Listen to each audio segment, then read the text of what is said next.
Hi friends, welcome to Mahathi Sairam channel. ఈరోజు చెప్పబోయే కథ భూతాల బెడద. అనగనగా ఒక గ్రామం ఉంది.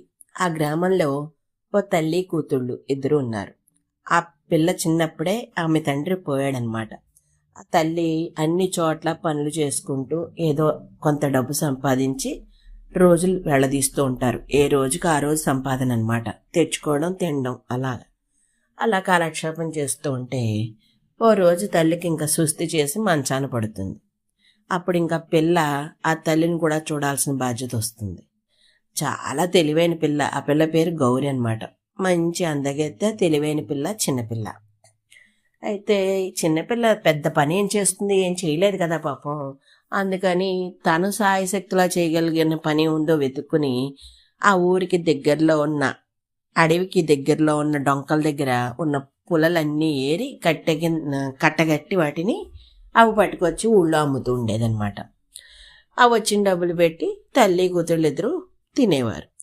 ఇలా చేస్తున్నప్పుడు పులిమేర అవతల ఉన్న అడవిలోనూ 2 దయ్యాలున్నాయి, పిశాచాలు.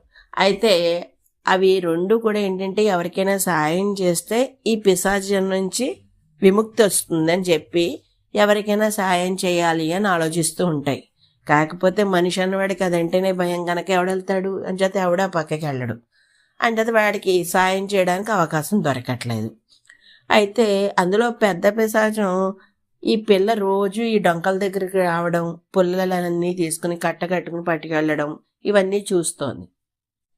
ఆ రెండో దాంతో చెప్తుందనమాట, నేను ఆ అమ్మాయికి పుల్లలన్నీ ఏరి పెట్టేసి సాయం చేసి ఈ పిశాచం నుంచి విముక్తి పొందుతానని చెప్పి అంటుంది. అని ఆ రోజు గౌరి రావడానికి ముందే మొత్తం పుల్లలన్నీ ఏరి ఓ మూల పోగు పెట్టి అట్టే పెడుతుంది.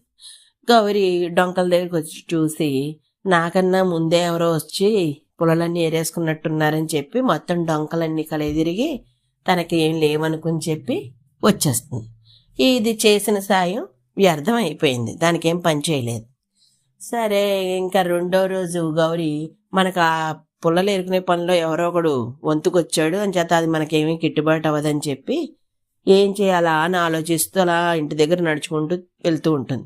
ఇలాగాను అరుగు మీద ముసలమ్మ పువ్వులన్నీ గంపలో పోసుకొని మాల కట్టలేక ఇబ్బంది పడుతూ ఉంటుంది. అది చూస్తుంది. చూసి అవ్వ నువ్వు ఎందుకు శ్రమ పడతావు, నేను మాల కట్టిస్తాను, నీకు తోచిన డబ్బు ఏదో నాకు ఇవ్వని చెప్పి అంటుంది. అంటే ఆ ముసలిది అంటుంది, సరే మాల కట్టు, పట్టుకెళ్ళి అమ్మి పెట్టు, అవి వచ్చిన దాంట్లో 4వ వంతు నీకు ఇస్తానని చెప్పి చెప్తుంది. సరేనని చెప్పి గౌరి అరుగు మీద కూర్చుని పువ్వులన్నీ మాల కడుతూ ఉంటుంది. కడుతుంటే ఆమె బుట్టలోంచి పువ్వులు తీసి మాల కడుతూ ఉండగా ఈ భూతం వచ్చి ఇంకొన్ని పువ్వులు వేస్తూ ఉండేదన్నమాట. ఇలా ఎంత దండ కట్టినా బుట్టడి పువ్వులు అలాగే కనబడుతున్నాయి. ఇలాగ ముసలమ్మ బయటకు వచ్చి సాయం పొద్దు అయిపోతుంది, పూలు అమ్మకానికి వెళ్ళాలి, మాల కట్టేవాళ్ళు ఏదా అని అడుగుతుంది. అని ఇంత పొద్దుైనా ఇంకా కట్టలేకపోతున్నావు ఏంటంటే, లేదవ్వ కట్టాను, చూడు ఎంత పెద్ద దండ అయిందోను, కాకపోతే ఈ బుట్టలో పూలన్నీ బుట్టలోనే కనబడుతున్నాయి, ఇదేదో దయ్యం బుట్టలా ఉంది అంటుంది. అంటే బుట్ట దయ్యం కాదు, నువ్వే దయ్యమేమో, చూడు అసలు ఎక్కడి నుంచి వచ్చావో ఏమిటను, నువ్వు వద్దు నీ మాల వద్దని చెప్పి అవన్నీ బయట పారిపోసేసి తలిపేసేసుకుంటుంది. ఆ రకంగా ఆ సాయం కూడా చెడిపోతుంది. ఇంకేం చేయలేక గౌరి ఇంటి దగ్గరే కూర్చుని తన తండ్రి బొమ్మలు చేసి అమ్మేవాడు అనమాట. ఆ బొమ్మలు ప్రతిమలు ఉంటాయి కదా, వాటిని పెట్టుకుని సరే తను కూడా బొమ్మలు తయారు చేసి అమ్మితే 4 డబ్బులు వస్తాయి కదా అని చెప్పి మంచి రేగడి తెచ్చి ఇంటి ముందు పోసి అంతా తడిపి లోపలికి వెళ్తుంది అచ్చులు తేవడానికి. ఏనుగు అచ్చులు తీసుకొస్తుంది తయారు చేద్దామని. ఈ తెచ్చే లోపల ఆ ఊర్లో ఉన్న, ఆ అడవిలో ఉన్న చిన్నదయ్యం ఉంది కదా, అది చిన్న పిశాచి ఏం చేస్తుంది, జమీందారు ఇంట్లోకి వెళ్ళి ఒక వజ్రాన్ని తెచ్చి ఈ మట్టిలో పెట్టేస్తుంది. ఆ విషయం గౌరికి తెలియదు. తను మామూలుగా మట్టితోట అచ్చు వేసేసి ఏనుగును తయారు చేసి ఎండలో పెడుతుంది. పెట్టి మర్నాడు దాన్ని తీసి రంగులేసి మళ్ళీ ఎండలో పెడుతుంది. ఆ 2 ఎండిపోయిన తర్వాత అవి పట్టుకుని జమీందారు ఇంటికి వెళ్తుంది. వెళ్ళి వీటిని కొనుక్కోండి, నాకు 4 రూపాయలు ఇవ్వండి అని చెప్పి బతిమాలుతుంది. అయితే జమీందారు పిల్లలు ఆ ఏనుగులను చూసి కావాలని పేచీ పెడతారు. సరే అని చెప్పి జమీందారు ₹1 ఇచ్చి ఆ 2 ఏనుగులు కొనుక్కొని గౌరిని పంపిస్తాడు. ఈ పిల్లలు ఆడుకుంటూను అది నేల మీద పడేస్తారు. అందులోంచి వజ్రం బయటపడుతుంది.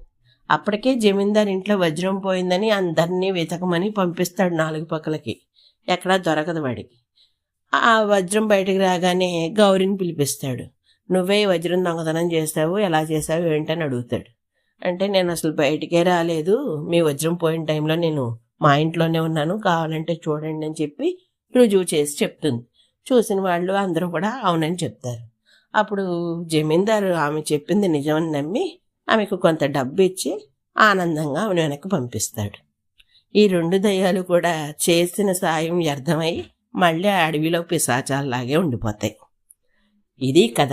ఈ కథలో నీతి ఏంటంటే, మనం ఎవరికైనా ఏదైనా సాయం చేయాలనుకుంటే వాళ్ళకి పనికొచ్చే విధంగా ఉండాలి తప్ప వాళ్ళకి అపకారం జరిగేలా సాయం చేయకూడదు. ఈ 2 పిశాచాలు అలాగే చేసాయి. ఇవి చేసిన సాయానికి ఆ పిల్లకి అపకారమే జరిగింది, ఉపకారం కన్నా కూడా. అందుకని ఎవరికైనా సాయం చేసేటప్పుడు శ్రద్ధగా చూసి వాళ్ళకు పనికొచ్చేలా సాయం చేయాలి. విన్నందుకు ధన్యవాదాలు.